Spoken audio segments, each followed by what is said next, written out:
What's good? What's good? Yesterday, I was melancholy as heck, and I woke up today just, again, really sad, but then also angry. Just anger. Just lots of anger for a lot of reasons. I don't want to get into that right now, but I think it's connected to the bigger picture of our society just crumbling before our eyes. And having to argue with people about it, and it's just... So anyways, let's get to the title of this video. Based RFK has endorsed Donald Trump. Holy crap. Holy crap. We had heard rumors about it earlier this week that it might happen, but it just happened. It just happened. And one of my very first thoughts was... I had made a video the night Donald Trump gave his RNC speech after almost being assassinated. And I had said that it was very Abraham Lincoln-esque. It just made me think about Abraham Lincoln, a man who was tasked with uniting an extremely, extremely divided country. And a country that is divided because of shitty elitists like Kamala the cunt and her cohort. And I just want to say thank you to RFK for being honest. He flat out called out the DNC for all of their shit, all of their shenanigans, excluding him from debates, not having a primary process at all, for pushing Joe Biden out, for censorship, he even called out their medical tyranny. He called out the propaganda. He went off. I was like, yes. I mean, these are the people that killed your uncle and your dad. So I'm surprised that you stuck with them as long as you did. But he's waking up. RFK has woken up. To be clear, he said he's suspending his campaign, and he put forward a strategy where he encourages people in non-swing states to maybe still vote for him.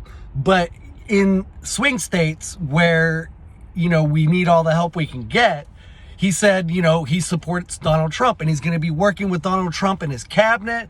And one of the reasons I've never been a big RFK guy is I respect him. I respect his family, his legacy. He was always just a little too left for me. Guns specifically. And other programs, he cares about social justice and whatnot, but he sees the bigger picture of what's going on. He sees that the Democrats are corrupt beyond repair, and a lot of the neocons, the new conservatives, they are as well. But within the conservative movement, the populist side of the conservative movement, it is a diverse a faction, and it's the biggest, I would say, unit of the conservatives. And they're even calling out, I see a lot of new conservative influencers calling out the neocons, specifically and directly, the warmongers like Nikki Haley. Fuck that bitch.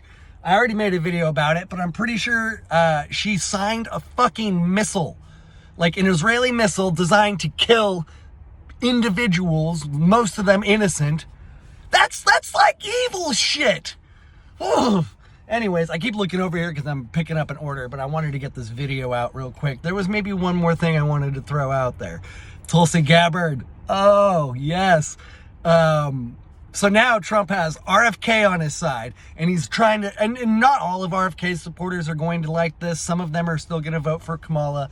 But so he's got now RFK on his side.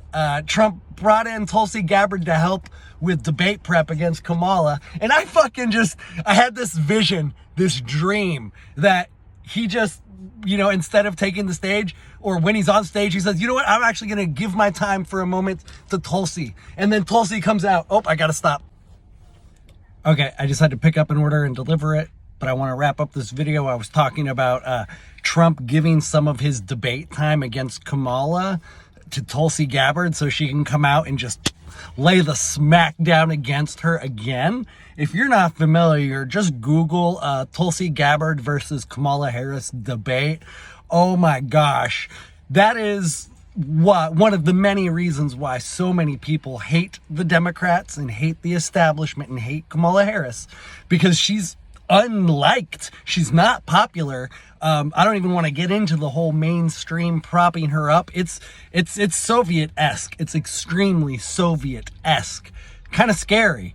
But the fact that RFK, a lifelong Democrat from a family of Democrats, has come out and supported Trump, it speaks volumes to what is going on in our country and to what the Trump and MAGA movement is all actually about. It's about America. It's about health, wellness, freedom, and sovereignty, some of the most important things to someone's existence. And in fact, RFK talked a lot about, there's something about this quote. I'm going to paraphrase again. I'm horrible with actual quotes, so I paraphrase. But it was something like, if we care about the well-being of our children, we must put aside our hatred for each other, or something about that.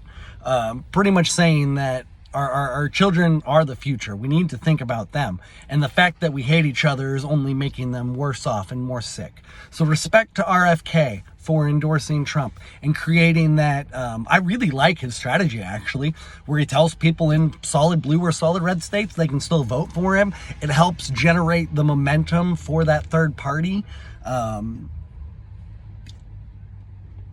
We won't get into the whole that and right now, but we'll just focus on stopping the communists.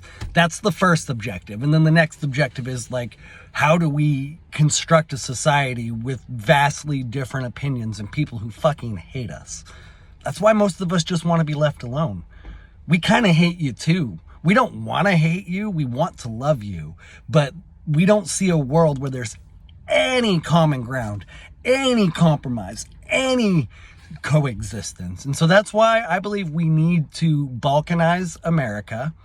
We need to break it up, and we need to create pockets where people can gravitate towards where their values more align. And I think a Trump presidency will allow that, actually. I don't think Trump will, but I think that will allow us the freedom to resist the establishment and create our little freedom zones, maybe we'll call them. The video's getting long. I'm going to wrap it up there. Trump 2024.